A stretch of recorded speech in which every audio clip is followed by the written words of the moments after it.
I think some of the energy has gone out of it, although it is totally, it's very precise, and it's really a shame that musicians don't go in and play it all at the same time.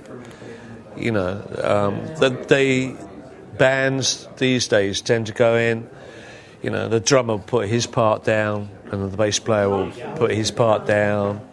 I mean, of course it makes for a much cleaner sound and a more precise sound.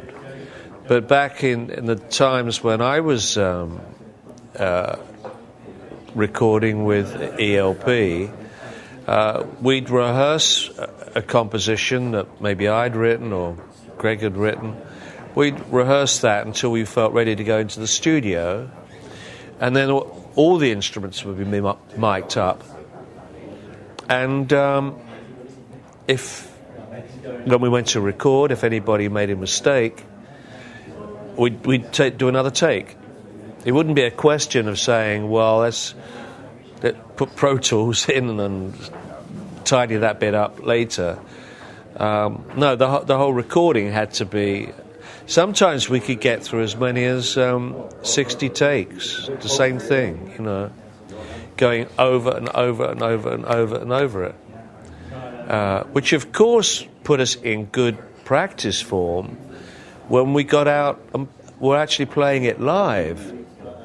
Because we played it so many times, we were pretty damn good at it, you know, and I think that's what made the professionalism and made us reliable as a band. I just read in the Rolling Stone magazine Pete Townsend saying that yeah, he's not going to retire next year. He you know, he really likes touring. I mean, to be perfectly honest, I don't.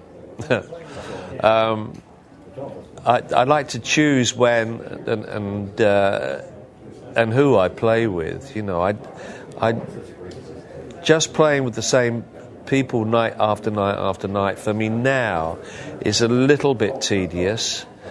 But however, it can be very, very inventive. I was talking about the use of improvisation, and if there is some essence of that